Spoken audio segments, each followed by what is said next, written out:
aproveitar esse momento aqui para tirar suas dúvidas. Hoje com a doutora Maitê Pimentel, que é endocrinologista, sobre a síndrome metabólica. Seja bem-vinda.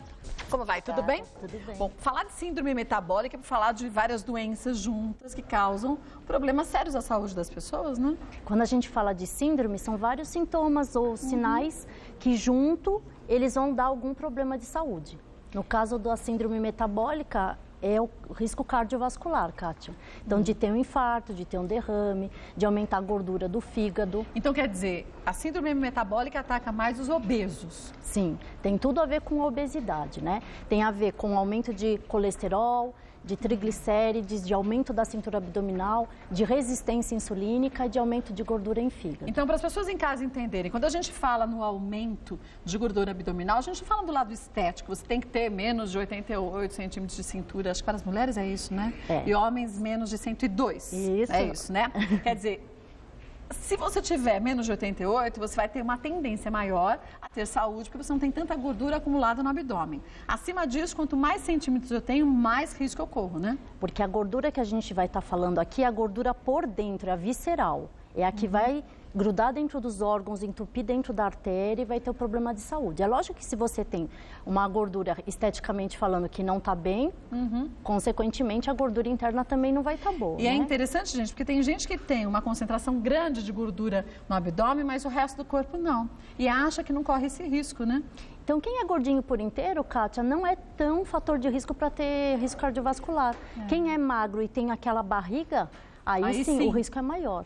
E quando a gente fala nessa gordura visceral, a gente fala numa gordura que traz quais prejuízos? Quer dizer, de que forma que a gente pode ter esses problemas cardiovasculares? Então, essa gordura é a das células marrom que a gente fala. Elas vão se depositando em forma de triglicérides e essa molécula é uma forma de você armazenar a tua energia.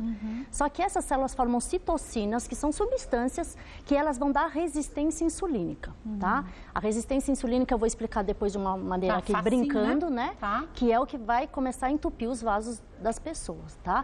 Esse índice aqui de 88 para mulher e 102 para homem é o do brasileiro, mas a gente tem outros índices, tá? Por isso que é difícil classificar síndrome metabólica, tem vários números.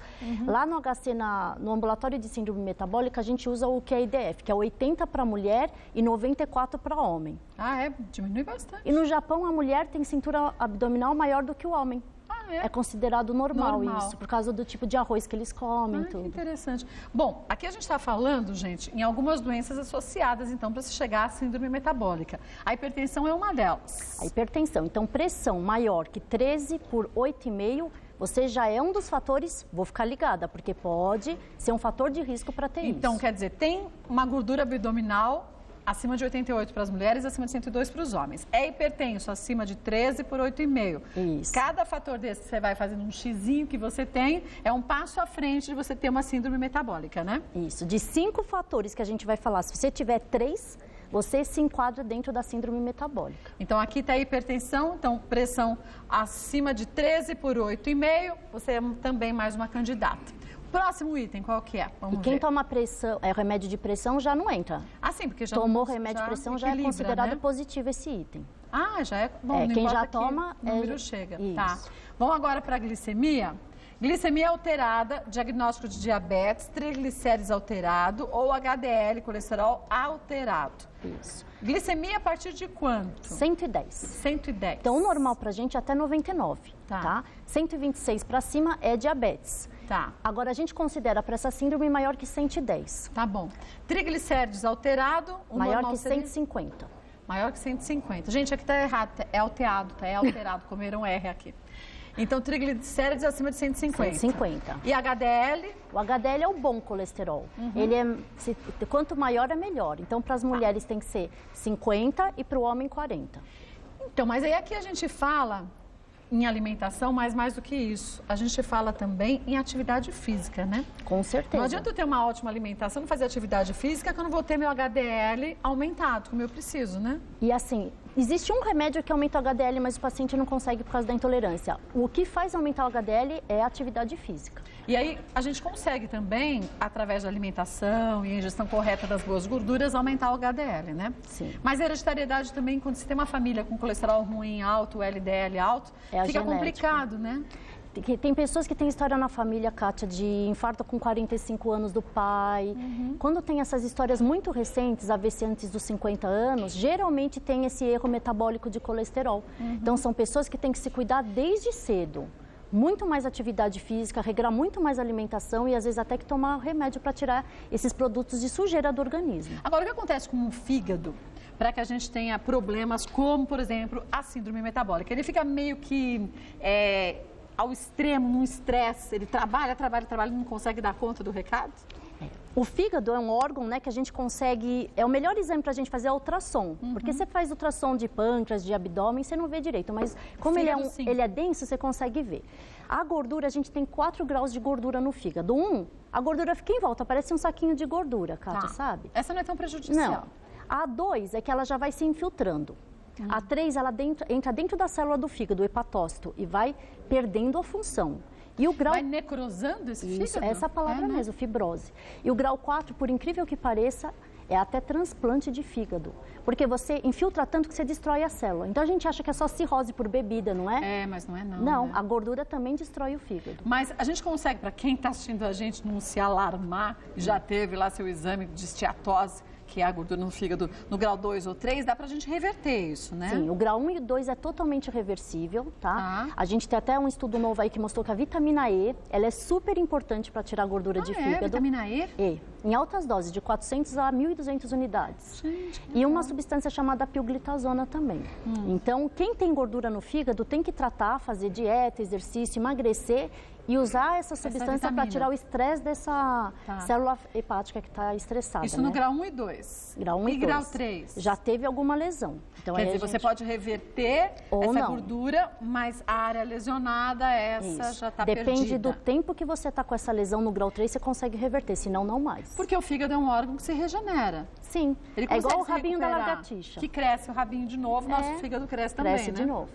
Então, dá pra gente reverter esses processos? Dá, com certeza. Isso é para você em casa não se desesperar. Tudo vai depender, claro, da sua boa vontade, da sua participação nisso. Porque remédio sozinho, gente, também não consegue fazer. E para obesidade não tem jeito, sabe, Kátia? O remédio, ele ajuda no começo, para estimular a pessoa, mas para manter é dieta e exercício. Não tem, isso é o resto da vida. E nutrir bem o seu corpo, né? Sim. Qual a importância da insulina no corpo da gente, doutora Maitê?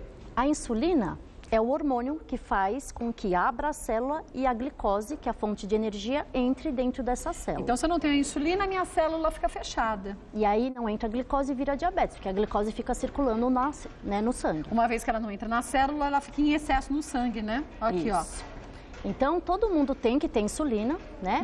Que é um receptor que a gente tem em todos os órgãos, tem no músculo, tem nas células. Aí... Então, no pâncreas, o pâncreas que produz a insulina, o músculo tem, tecido adiposo, o fígado. Então, ela abre o receptor e esse açúcar entra como fonte de energia. Tá? Uma vez que eu tenho a minha célula que não abre e, portanto, eu não tenho esse açúcar que é depositado dentro dela, o meu pâncreas começa a fabricar insulina de uma forma descoordenada? Porque ele entende no organismo que está em excesso de açúcar. O que ele faz? Nossa, eu preciso de mais insulina. E ele produz mais insulina. E aí a gente tem o que a gente chama resistência insulínica. Fica em excesso de açúcar, excesso de insulina. E insulina e cortisol são os 2 hormônios que mais engordam. Então, além de propiciar um aumento de peso, aumentar essa resistência insulínica, ele produz citocina, são substâncias que vão também lesar os endotélios, que é a célula que vai provocar o risco cardiovascular. Mas você falou do cortisol também, que lesa. O estresse traz um exagero de cortisol. Uma vez que a pessoa tem diabetes, é estressada, ela vai também aumentando mais esse risco de doenças cardiovasculares? Muito mais. E quanto mais ela come carboidrato e doce, aumenta a insulina. Porque toda vez que você come coisa doce, o teu corpo vai entender, nossa, eu preciso de mais insulina. Mas e por que algumas pessoas dizem que acordam com necessidade de comer açúcar? Parece que falta açúcar no corpo. Isso é verdade? Quem é diabético, existe isso. Existe uma coisa chamada efeito alvorecer. Quando o nosso organismo tem muito açúcar, ele produz glucagon. É um hormônio para baixar o açúcar. E a pessoa acorda com hipoglicemia e ela sente vontade de comer. E tem necessidade, porque está com hipoglicemia, do açúcar, E quem não é diabético e tem esse sintoma, Kátia, provavelmente é um pré-diabético, vai ter risco no futuro de Então tem que ficar atento e fazer os exames direitinho, né? Uma vez que a insulina é tão importante, como que a gente pode entender aqui como funciona isso tudo que a gente disse? É muito abstrato, é difícil isso, né? Então, mesmo assim, vamos ver. Quando a gente come, a gente tem açúcar entrando e gordura.